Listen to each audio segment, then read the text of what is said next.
Welcome all. I'm Gillian Joseph. I'm a journalist and broadcaster and sometimes RTS judge, hence my involvement today in this RTS hosted conversation with Rhodri Talfan Davies.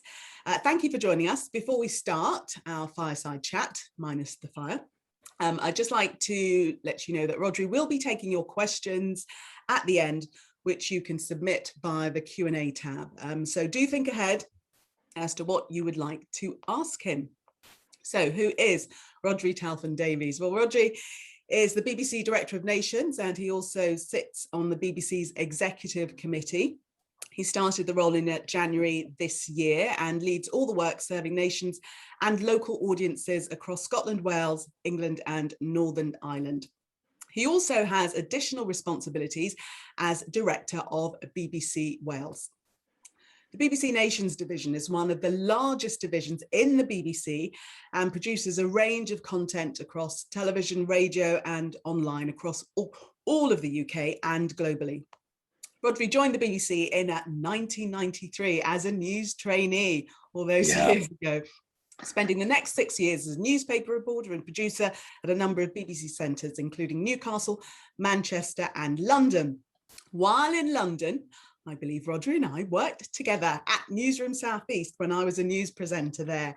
Rhodri, welcome. Do you remember? That's like 25 years ago now, isn't it? I do. It was Boreham Wood, wasn't it? It was Elstree, yes. And it was it was that strange studio that sort of immediately opened out onto the newsroom. It was a bit what's the word? Scissors and paper, wasn't it, in terms of the operation? But it seemed to work. Yeah, I remember the tiny broom cupboard that we did the breakfast bulletins from. Right. And when I started, I was terrified after I had the interview. I think you did my screen test actually. Because I introduced you to the joys of HQ, as I recall, Julie. Yes, but I was pregnant. I hadn't told anyone when I did the screen test. So when I got the job, I was terrified to tell our boss at the time, Jane Moat, who was so wonderful and just said, welcome, we welcome you along, come along, do a few months, have your baby and come back. So thank you for making me feel welcome then. I hope you did okay. I don't think it was down to me, but you did all right. In the end, yeah, it worked out okay. So Rhodri, now you're in charge of one of the biggest divisions at the BBC and on the exec committee. And this is a time when the nations and regions seem more important than ever to the BBC. Plus, there are wider challenges that the BBC faces. How are you feeling about your bulging in tray and the challenges ahead? Well, it's a fascinating time to take over for a number of reasons. I mean, clearly, COVID has been hugely disruptive in terms of how we do our business. And, with about 5,000 staff across the 4 nations, that's been a huge logistical challenge and the staff have been extraordinary. But I also think it's an interesting moment for the division because I think that when I started in the BBC back in, as you say, about 93, 94, I think it was an organisation that felt utterly anchored in London. I think back then about 90% of network television was being made sort of within the M25. And I guess as part of what was then the sort of nations and regions division, we felt on the margins. It felt like the big business, the priorities were all sat in that sort of citadel in central London. And I think things have changed dramatically since then. And I think we've seen in the last couple of months with the sort of BBC announcing its plans for the next 6 years, that really the work of this division, the work of the nation's division, is now utterly central to what the BBC is about. Now, if the BBC in terms of where we're going in the next 6 years, it is really about moving the rest of the BBC closer to the work of this division, getting much closer to communities across all 4 nations, really embedding ourselves in those places, but also telling their stories. Because over the last 10 years, we've shifted a lot of money outside London. We've created real centres of production strength. But the work still to do is to make sure that those centres also tell the stories of the areas where they're based and that we feel utterly rooted in those communities. And that's exciting. It doesn't feel on the margins anymore. It feels really at the heart of what the BBC is about. So drill us down into the plans and your focus for the next 5 years. Well, I think for the whole BBC, as I say, it's about moving its infrastructure, its staff, its spend, its creative thinking right across the UK. We did that big move to Salford almost 10 years ago now, and that moved some very large parts of the BBC, like education and sport, to Salford, and had a big creative impact there. But in many ways, this plan goes much further. This is about every part of the BBC and every division really decentralizing and distributing its creative stuff and journalistic effort across the UK. So if you take news, for example, you've got 4 specialist teams, all currently based in London, that will be routed across the UK. In Cardiff, where I'm from, climate and science. In Leeds, you've got the learning team moving there. In Glasgow, you've got technology. You've got the Asian network, you've got Newsbeat moving to Birmingham. It's about really those people that drive our daily network editorial agenda. It's about having those specialists right across the UK. And in television, of course, it's about 2 things. It's about moving more spend outside London, so getting to 60% of all BBC network expenditure outside the M25, which is about £700 million more of money being dispersed across the UK. But as I say, it's also about the stories we tell. The global giants, the Amazons and the Netflixes, they do many magnificent things, but they don't have our roots in across the UK like we do. And so it is about network and nations teams working together to drive that creative pipeline. And just to give you one example, we've made a commitment over the next 3 years that more than 200 scripted series across drama and comedy, network comedy and drama, will be routed outside London. In Wales and Scotland alone, 30 scripted series, 20 scripted series in the next 3 years. Those are big, measurable changes, and I think it will change the tone and the flavour of the BBC. Massive change ahead then, clearly. The plan launches the BBC across the UK. It's being billed as the biggest transformation of the BBC in decades. Obviously, there's a move to push production outside of London to help connect better with audiences across the nations. But why is there this need for this massive overhaul at this time? Well, we're not doing this from a standing start. The BBC has been hard at work, if you like, distributing itself more effectively across the UK for the best part of 10 years. You go to Glasgow or Salford or Cardiff or Bristol, you find very, very successful, thriving creative economies. But it is about what we see on air. This isn't just about spend and creating successful creative bases. It is about changing what we see on air. And it didn't make sense that all our network news specialists, for example, should all be based in one city, in one part of the UK. Now that's really difficult for those individuals. I'm not diminishing that in any way, because they've got some difficult personal decisions to make. But the UK is changing. The UK is a much more diverse in every way these days than it was when I joined the BBC, and the BBC needs to capture that. There's a series on air at the moment which is actually commissioned by BBC Wales called The Pact, which is set in mid Wales. That's delivering huge numbers on iPlayer. About 15 million have come into to The Pact already. And what it shows is that authentic representation, authentic portrayal of different parts of the UK is not a creative burden.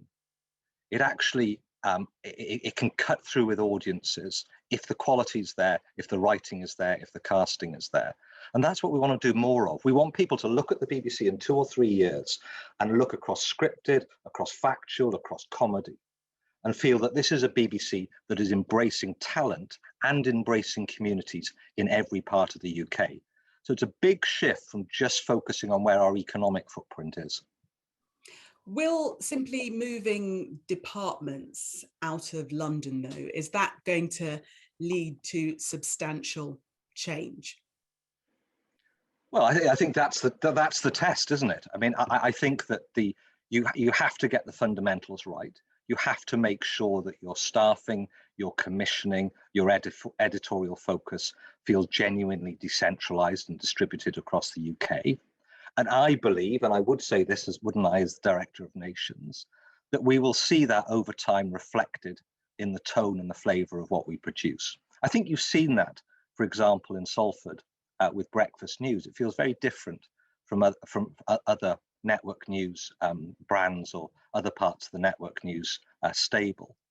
And I think once people live and breathe the air in different parts of the UK, we bring ourselves to work. We bring our home life, we bring our outlook, our perspectives to work. And if you're all living within the M25 bubble, that inevitably has an impact on the editorial choices we make. So I believe it will make a difference, but that's the test. Because Tim Davies spoken very, very clearly about this since becoming Director General. We take a license fee from every household across the UK, and they have to believe that the BBC is an organisation for them. Not that it's just a brilliant world-class organisation or all those other adjectives we might use, but it's an organisation that speaks to me individually as an audience member, and that I get personal value from the license fee that I invest. And I think that is in part about demonstrating we're genuinely rooted right across the UK. So with moving departments out of London, recruitment, will that be in whichever area the department is moved to, rather than bringing staff from London and relocating as we saw with Salford for the most part? I think inevitably it's a mix. I mean, clearly, there are very, very talented individuals within those specialist team in London, and it would be terrific if some of them decide to move out to the different bases. But these are very personal choices, they're family choices, and people will make up their own minds about that. But what we've seen, I mean, I remember when I was working in Cardiff and we saw Casualty move to Cardiff. Initially, a lot of people, a lot of that cast and crew were commuting from Bristol. But over time, as the talent base in Cardiff developed, we saw more and more local talent also coming into that production. So it's always a mix, and we need to get these transitions right. These are very, very important teams, and it's important that we get that right mix of local talent, but also that specialist expertise that's been developed over a number of years. You mentioned the Director General, and he's spoken about value to audiences. And there's a quote that I wanted to read. He says, if most people don't feel they're getting £159 worth of value from the BBC, we're in trouble. So do audiences in each of the nations and regions get equal value for the licence right now? Tim is spot on. There are some areas of the UK that feel a little bit more distant from the BBC than others. If we look at large areas of southern England, large areas of Wales too, we see very high consumption, very high appreciation. In other areas, and the northeast would be one example, audiences can feel more distant from the BBC. So there is no doubt there are some areas of the UK where we want to dial up our creative presence. We talked about a new continuing drama set in Northern England. We've talked about launching a new continuing drama in one of the three devolved nations. I cite that because continuing drama has a particular power with audiences. And when you see the impact that Coronation Street or Emmerdale or those types of northern soaps have had on the ITV audience experience, we see a need to drive our commissioning and some of our bigger, higher profile projects to some parts of the UK that don't right now feel they get as much value as maybe other regions do. So what's your target? Is there one for increasing television production outside of the M25, say, and how are you going to achieve that? So there are a number of levels to that. I mean, at an economic level, it's about moving spend. And we've talked about moving from 50 to 60% of network expenditure outside of London. I think the majority of that growth, if you like, will benefit probably parts of England, like the Midlands and Northern England. Some of it will be felt in the devolved nations. So there's spend. There's also how we authentically represent the UK, and we look at a whole range of measures on that. But to crystallize it is, do I as an audience member feel that this is a BBC for me, that understands where I come from, that understands my my day-to-day experience, that understands my community. So we look at those types of measures.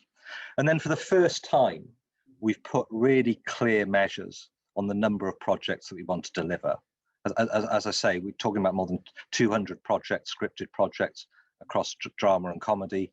We're talking about 20 scripted projects in the three nations over the next 3 years. Those are very measurable targets. So it's a mix. You've got to be able to count stuff, but you've also got to be able to speak to audiences and understand whether they feel this is a BBC that somehow feels closer to them and more relevant to their day-to-day lives.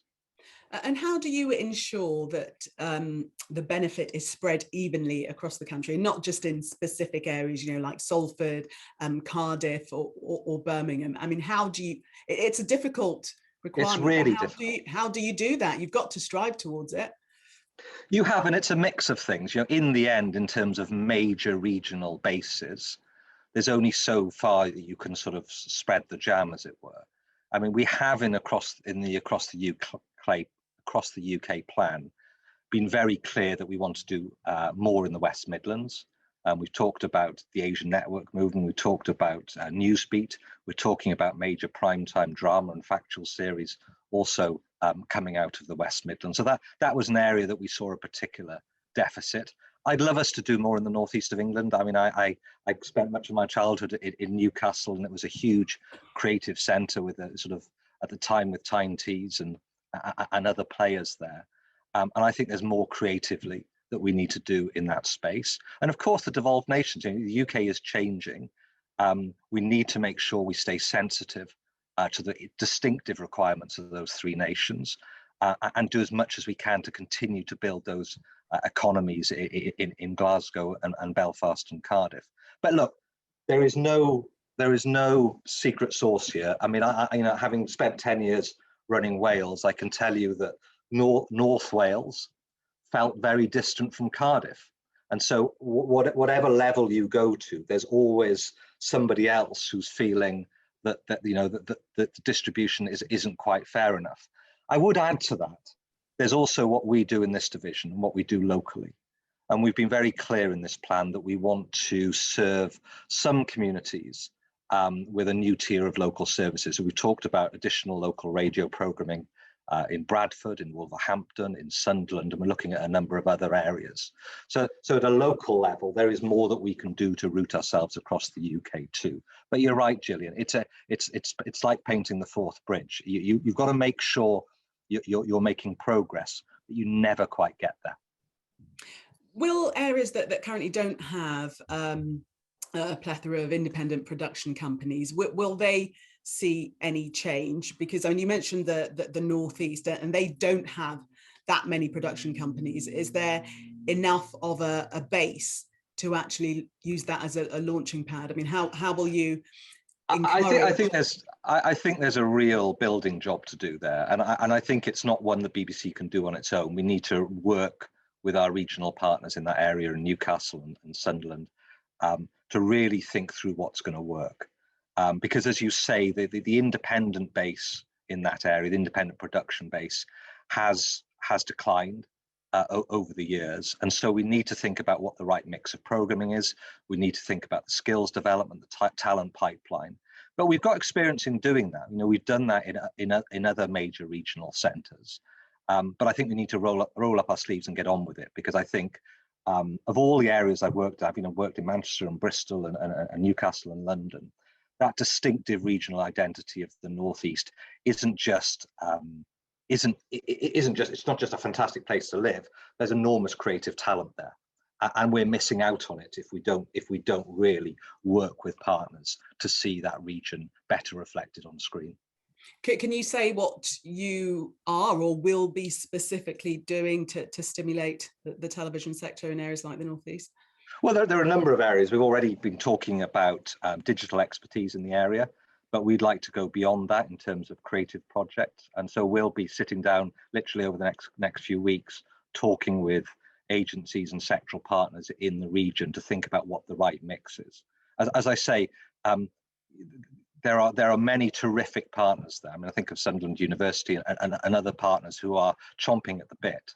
But I think we need a really, really holistic plan because there's a skills development question that we need to resolve. And we also need to think about the types of projects that will give confidence to independent producers to see the Northeast as a place to set up and to operate from. I want to come back. I expect you should, Gillian, to just be clear on it. You expect to hear more on that in the coming weeks, because it's an area of real focus at the moment. Right, in the coming weeks. I wanted to go back to your commitment, I think you made, to drama rooted outside London. And we know that, you know, in the Northwest, we've got Coronation Street. The North has Emmerdale. So that does only actually leave the Northeast as the setting for a new BBC drama from the North. Is there any breaking news on that you might be able to share?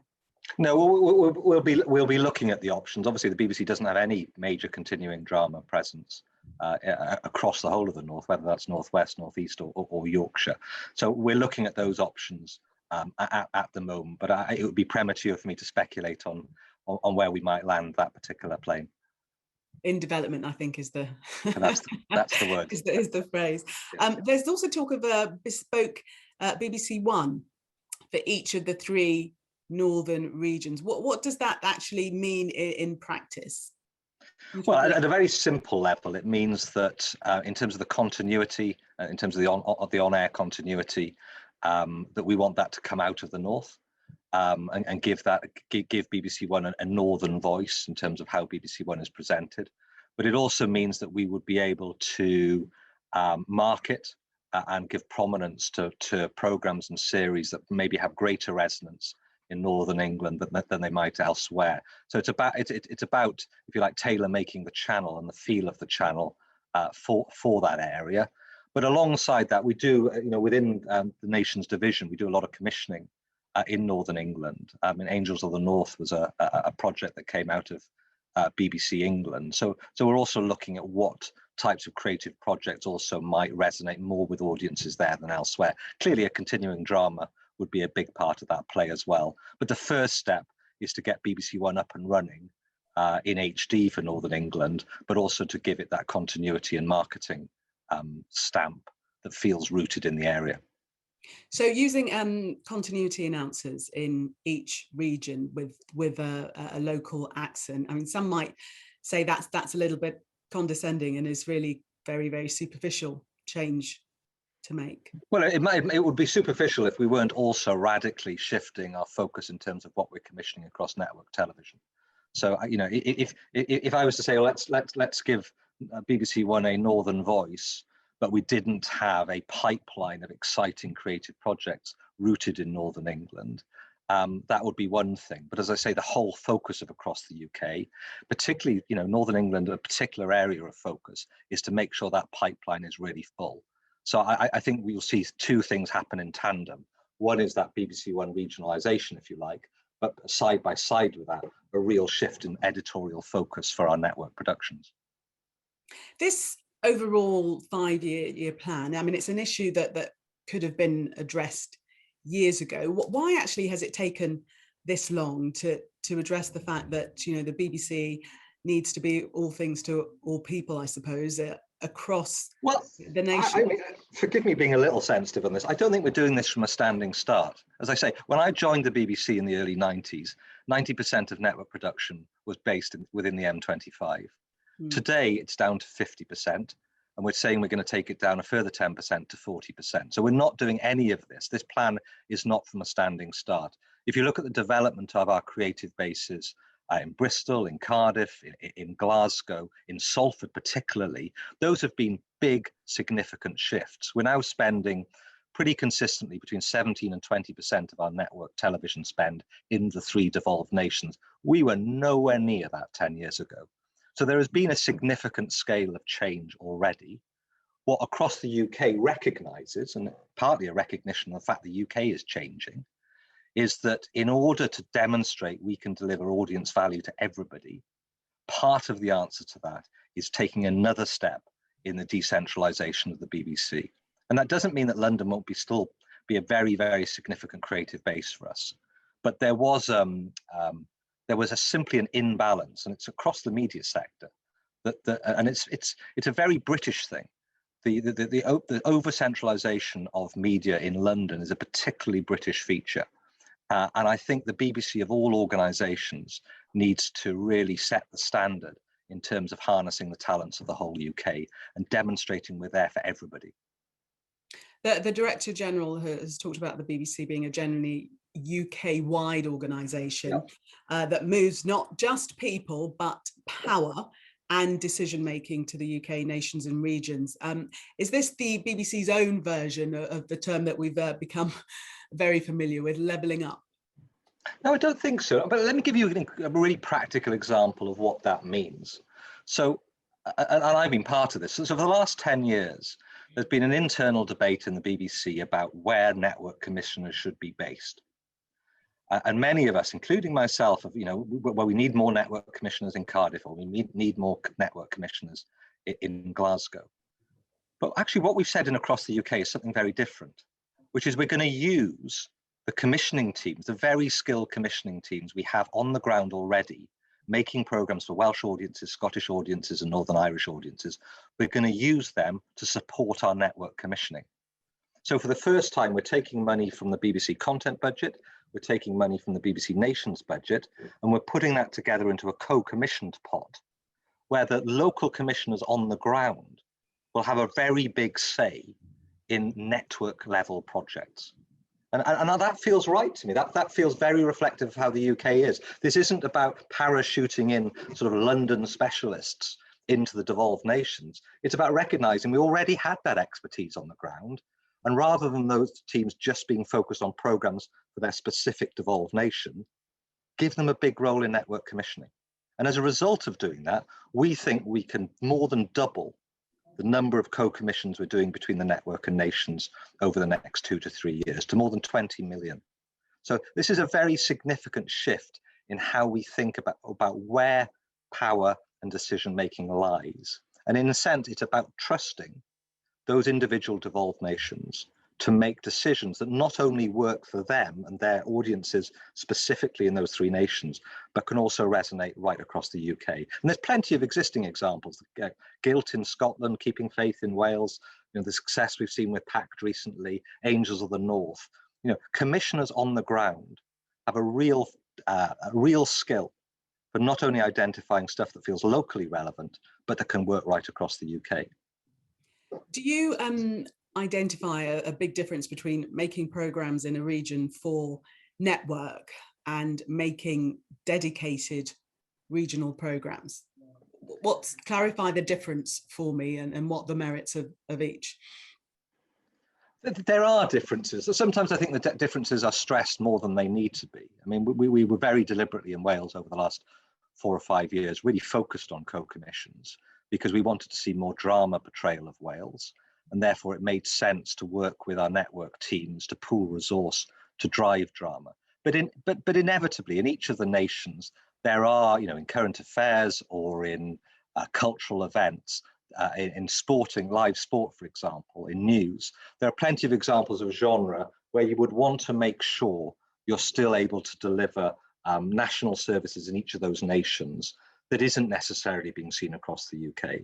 I guess my argument is that whilst we need to ring fence money for that, there is more opportunity than we realised to pool resource.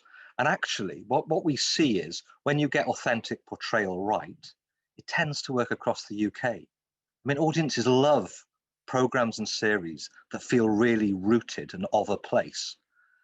So I don't think the tension is perhaps as great as we used to think of it.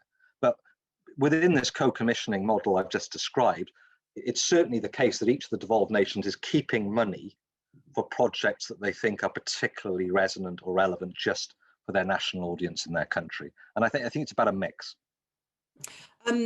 Just a programme that I sort of did some work on and many people will know, Inside Out. They had 11 regional editions put out by local teams. The long-awaited replacement is, supersizing that to just cover 6 regions. That to me seems like a detraction, doesn't it? Because it means that you're squeezing 6 into 11, but still trying to serve all 11. Yeah, I mean, there is no doubt the decision around Inside Out last year was a really tough one. And it was certainly the case that the England part of the Nations division, like every other part of the BBC, was facing some very significant cost pressures. And so, I'm not here to pretend that was the ideal solution. We were having to look, like every part of the BBC, at what changes to make, what we absolutely needed to ring fence, and what were the options in terms of saving. And clearly, in the middle of COVID, your daily news service, your daily local radio service, the daily online provision is utterly critical. And so that only leads... Sorry to interrupt. Isn't that counter to your ambition, though, of getting closer to audiences? This is doing the opposite.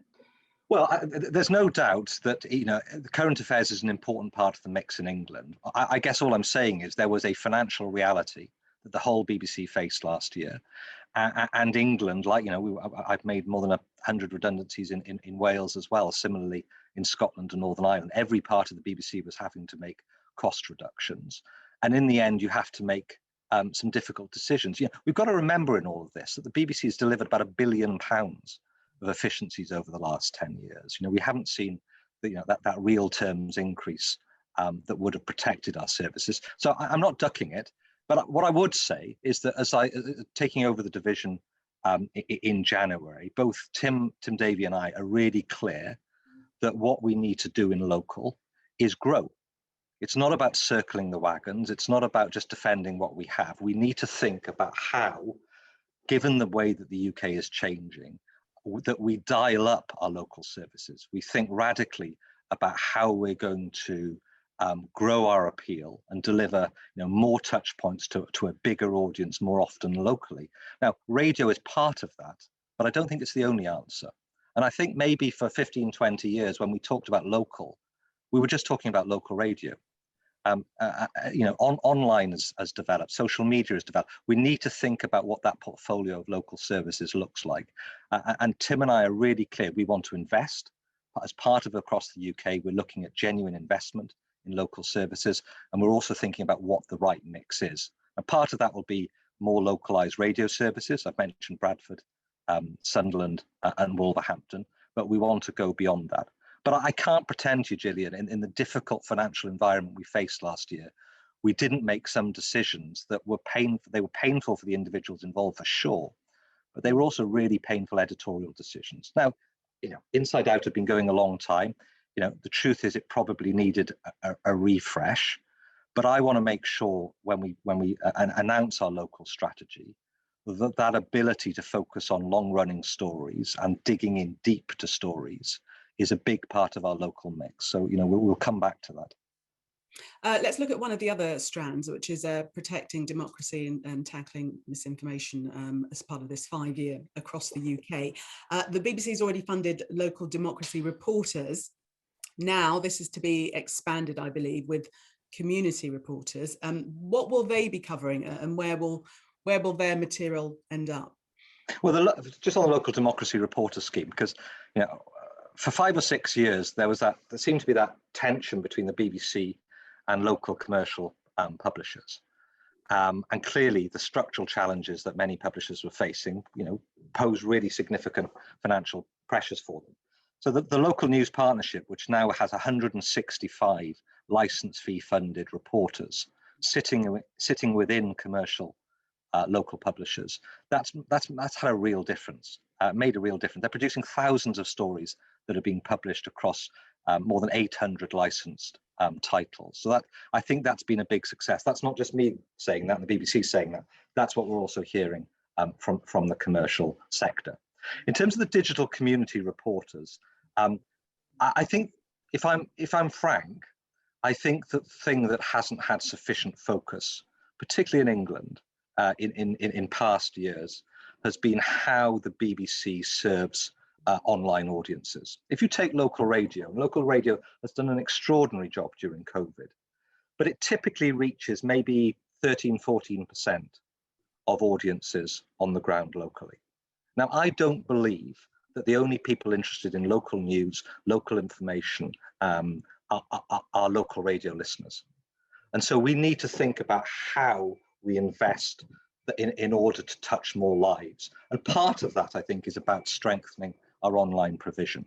And so what we want to look at is where we put people on the ground to cover areas, probably not the biggest cities, which are already well served, but those towns, those areas that perhaps haven't been the focus of our regional TV services, and think about how we have a significant journalistic presence on the ground there, because they're often areas that are overlooked by mainstream media.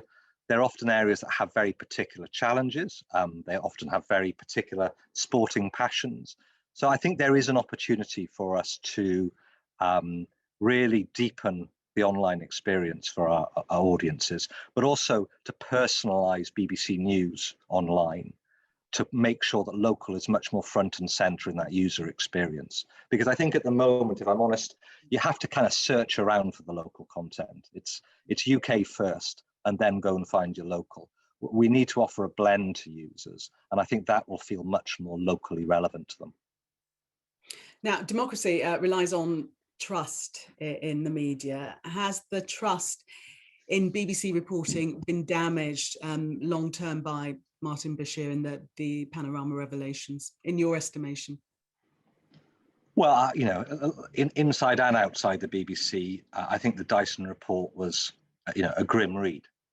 I think it was quite clear that in terms of how the interview was secured, the BBC and a particular individual fell far short of the standards that we would expect and audiences would expect of the BBC.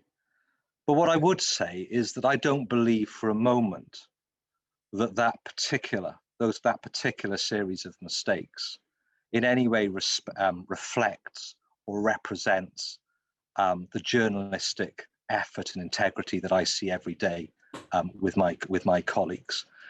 So, you know, there's no ducking that, you know, however historic it might be, it was a very difficult read. But I don't believe that audiences conflate that one incident with their general regard of BBC journalism. I think the other thing I would say, and, you know, I credit the Director General on this, you know, he was very clear he was going to get an independent report done, and Dyson did a very independent forensic report. BBC's accepted the conclusions in full. It's apologised to those that were directly affected by it, and I think that's a level of transparency and a grip from the Director General and the BBC board that I don't know many other organisations that would have commissioned that report itself, published it, accepted its findings, and now the BBC board are going to look into, you know, even 25 years on whether there are any editorial or governance lessons. So, you know, I can't duck. It's been difficult. I know many journalists have felt sort of hurt and really disappointed by what they've read, but it doesn't represent what I see on the ground every day from the journalistic teams in the BBC. Just one more on that. Do you fear or worry that the whole Martin Bashir episode will be used as a stick with which the government will beat the BBC in future? No, I don't. I mean, clearly, you know, there are conversations which, around, you know, license fee funding and governance that, you know, routinely take place between the BBC and government. But I think, you know, if we look at this objectively, this is the BBC commissioning a report that gets to the truth, that sets out, however difficult the reading is, that sets out very clearly what happened. But I, you know, you've got to remember, every second of every day, there's about 5 million people on average tuned to the BBC. And they come to us because they trust us. They trust us to deliver news. They trust us to deliver quality services in so many ways. That's the BBC that people experience each and every day. And I think if we stay focused on that, and we stay focused on that question of how we deliver audience value, if we crack that, that's where the jeopardy will be for the BBC if we don't crack that. As long as we can demonstrate that daily rhythm of delivering value in every part of the UK, then I think that's where our strength is. At this point, I just want to remind people to submit their questions via the Q&A button. So please feel free to put some questions to Rhodri. We're going to come up to those probably in about 5 minutes or so. So please do share your questions on the Q&A tab. Let's talk about learning, education and skills. So the BBC has plans for apprenticeships and more, as described, diverse recruiting. What do you mean by that, first of all, and how are you going to achieve it? Well, there's a number of parts to that. So we've been very clear about our diversity goals. We talk about it internally as the 50-20-12, 50% female, 20% in terms of Black and Asian minority representation, and 12% in terms of disability representation. And that is a focus that every division is centred on at the moment. We've got very measurable targets in every part of the UK, and in every division. We get on with that work. But the other part of it, which we announced across the UK, is around apprenticeships. And we've done apprenticeships for many years. I think there is a change of focus here. At a very headline level, we're talking about doubling the number of apprentices to about 1,000 a year. So it's a very significant scale of apprenticeship. But the other part of it, which I think is the key shift, is working with sectoral partners. So what we're talking about at the moment is piloting in the West Midlands, what we call an apprenticeship training agency, which essentially the BBC will run, but it will run with a consortium of local media partners. So that each of those apprenticeships doesn't just think about what does the BBC need, it also thinks about what the wider regional economy needs. And crucially, we don't measure its success purely by how many we retain within the BBC. We measure its success by how much those apprentices enrich the wider creative economy. And I think that shift of focus to a sectoral one rather than a pure BBC one is important. It's also worth saying that the lion's share of those apprenticeships, like everything else, will be outside London, certainly focusing on the West Midlands, but also Northern England and the 3 devolved nations. So it is about, continuing to drive the diversity, socioeconomic, ethnic, all the characteristics in our entry level. But if I'm honest, when I look at the division that I run, we've also got work to do at all levels of the division. When I look at the leadership within the division, we've got work to do there too. So I wouldn't sit here for a second and say it's all about entry level.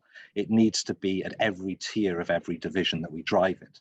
What I would say with the Nations division specifically is that, as well as ethnicity and disability, we also need to really major on socioeconomic diversity, because many parts of our operation across the 4 nations are in a sense entry level to the BBC. Many people, you and I included, came through regional and local services. And that footprint, 40 bases across England, about 15 bases across Scotland, Wales and Northern Ireland. That is an opportunity to reach out to young people that wouldn't have considered the BBC as a natural employer. And that's an opportunity this division particularly needs to grab. In terms of delivery, cost delivery and measuring success, the Public Accounts Committee has branded the plan across the UK contradictory and muddled. Wants more clarity over the £700 million figure that the BBC says it will spend outside London as a result. How do you receive that criticism? Well, yeah, I would respectfully disagree. I think, and I've been involved in many BBC plans over the years, this is the most detailed, the most specific, the most measurable plan that I have seen in my time in the BBC. It's not warm words, it's very clear, crisp commitments that affect every division across the BBC. And again, on our record on efficiency now is second to none. The way that we've driven down overheads. So I think in terms of the financial story, that's incredibly strong. Of course, people want more detail. This is a 6-year plan. What we've set out are measurable objectives. People will clearly want to understand the phasing of those changes. And what speed will we see an on-air change? That's fine, and those details will follow. But as a 6-year plan, and as part of the team that brought those commitments together, the challenge was that we wanted to be specific. And I think if you put this plan side by side with many previous BBC plans, I think it is a measurable quantifiable level of change. And I think people can hold us to account very clearly in terms of those crisp commitments that we've made. Okay, well, those deadlines that you helped me achieve of working to time, I will not let you down, because as I predicted, it's 2:45, so we're going to start taking questions. The first one's from David. He says, very interested in the dilemmas of how far to go down to community level outside the major cities. Would you consider cooperating with local TV stations which typically cover much smaller areas? I think we're up for a conversation with a range of partners. I mean, I have to say, one of the features of taking on this role has been realizing how proactive many of the regions and locations of the UK are in terms of working with the BBC. So I think there's a range of media partners that we could work with, both commercial and not-for-profit. You know, there's community radio, there are the commercial news publishers. You know, I don't want this to be a sort of citadel approach or a fortress approach where we do everything separate. So yeah, absolutely up for those conversations, and already talking in a number of regions to prospective partners. Okay, next question's from Chloe. What other opportunities are there for the BBC, including the Local Democracy Reporting Group and BBC Diversity and Inclusion Advisory Group, to build on its audience engagement, to improve media literacy and ensure that licence fee payers are confident that they are getting value out of their licence fees? So what opportunities for the division or for them? What other opportunities are there for the BBC, including the Local Democracy Reporting Group and BBC Diversity and Inclusion Advisory Group? Well, I think part of it is, as I say, part of it is about who we recruit. And as I say, we want to transform the way that apprenticeships come into the BBC, but also benefit the wider creative economy. I think in terms of, we have very, very strong internal staff networks within the BBC across a whole range of diverse characteristics. So how we harness that enthusiasm that we see in our staff in terms of outreach and engagement is something we really want to look at. I've just kicked off a project in the division looking specifically at socioeconomic diversity in terms of our recruitment. So I think there's a lot that we need to do. I have to say as well that it is also about making measurable progress. You know, I think it's quite easy to have a whole set of initiatives. I think that one of the things, you know, I'm talking about with my leadership teams and colleagues is what progress, measurable progress, we're going to make next year, in 3 years, in 5 years, and being accountable for delivering that. So it's not good enough to run 15, 20 initiatives and see no progress. We need to really measure the success of what we're doing. And if it's not working, we need to move on and find what really unlocks it. It's always going to be a blend. But I think sometimes we've maybe had a lot of initiatives, but not sufficient progress in terms of recruitment and retention of diverse staff. And that's where I want the critical focus to be. Another one here. What proportion of very senior editorial staff are based close to the network output rather than still in London? So if you're asking about network television commissioning, about a third of network television commissioners are based outside London. Clearly, if you look at Wales, Scotland, Northern Ireland, we have a team of about 17 or 18 television commissioners based in those three nations. We want to move more out of London. We've set out and across the UK, for example, our plans in North East England to have a commissioner based there. We're looking at what more we can do in Bristol, Cardiff and Glasgow. So the direction is very clear. But as I say, I'm not sure wholesale moves of genre commissioners out of London is really the answer. As I say, we have skilled commissioners on the ground already in each, particularly in the three devolved nations. The real secret is to harness that expertise. Another one here. If the BBC invest in skills and programming from areas like the North East, do you think it will be the catalyst for other broadcasters to do the same? Yeah, I hope so. I mean, I certainly, where we've made major investments, devolved nations and Salford are good examples, we've seen a ripple effect across the creative economy. And what you need to really think about is what are the steps that create momentum, that create a sense that this isn't just going to here today, gone tomorrow. You need to really think and plan for a sustainable base. And that's partly about a rhythm of regular commissioning from a region, and it's partly about working with critical partners on the ground who can really help you to identify where the skills are and where particular institutions, higher education, further education, they can help you in terms of accelerating skills development. You know, in Cardiff, for example, again, forgive me speaking about Cardiff, but it's an area I've known best. We had a very, very systematic approach with higher education, further education, about what the particular craft and production needs were. And it's that relationship and that dialogue that I think is really, really important if you want something to stick. One here from Peter. How many regional centres are required to make the whole nation feel covered, but at the same time retain economies of scale? Maybe 6? I don't think, yeah, to be honest, I don't think audiences judge us by how many regional HQs we have. I think that the number of regional HQs is partly determined by the staff base of the BBC, but also the reality that you want to create bases where people can build their careers. If you create bases that are too small, what you tend to get is eventually a talent drain, either to London or to a bigger base. So the reason that Salford has been so successful is partly because staff who are based there, whether they moved from London or were recruited locally, have been able to build careers and move within the organisation in that region. So I think if you dispersed your main HQs too widely in order to sort of curry, I don't know, stakeholder support or popularity, I think that would begin to unravel because you would end up being at the risk of being subscale. So I think there's probably a natural limit. I think we're about 6 or 7 at the moment across the UK. I'm not sure in terms of major HQs, you could move significantly beyond that.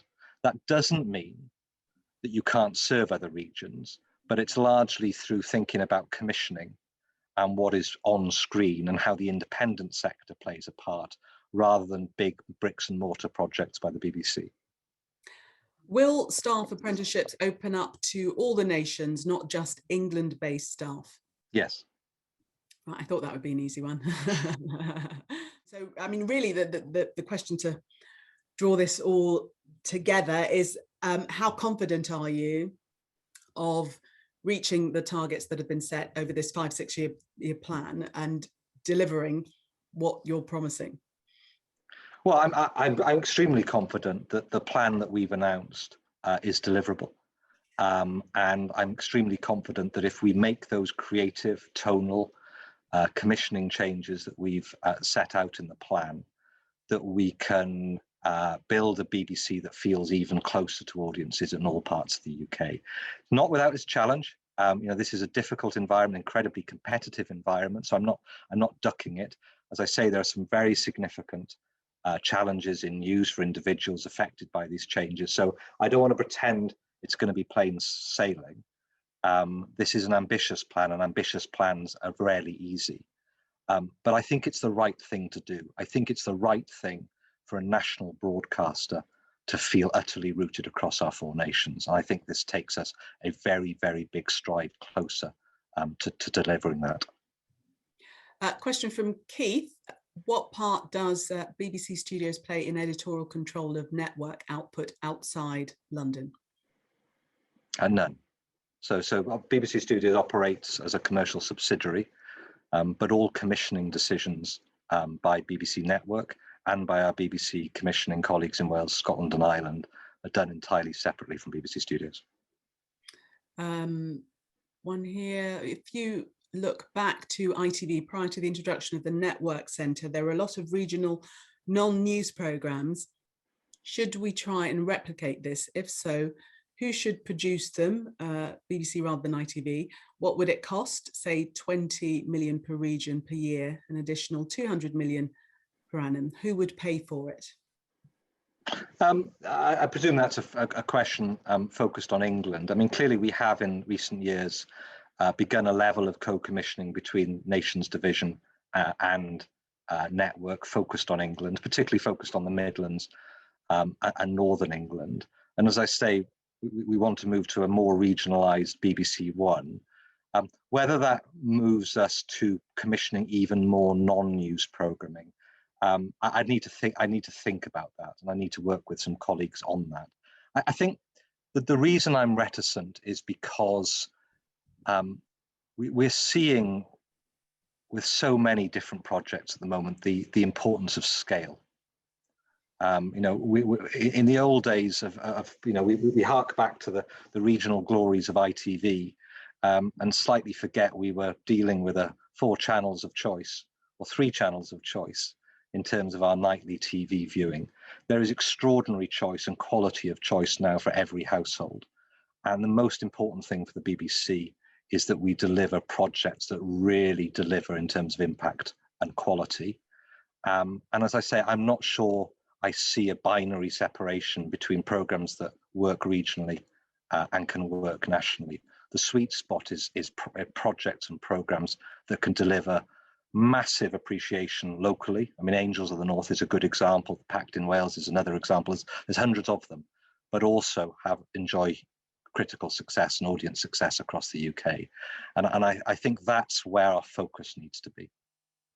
Any organisation implementing change on this scale not only has to decide what it wants to do, it also has to decide what it no longer wants to do. What do you think the BBC absolutely needs to stop doing? Well, I think, you know, you can read across the UK in 2 ways. You can see it as a whole list of things that we're going to do, but it's equally read the other way, a whole list of things we're not going to do. So we are going to reduce our spend in London. We're going to reduce our spend in London, both in television and in network radio. We are going to reduce our specialist news teams in London in order to distribute them across the UK.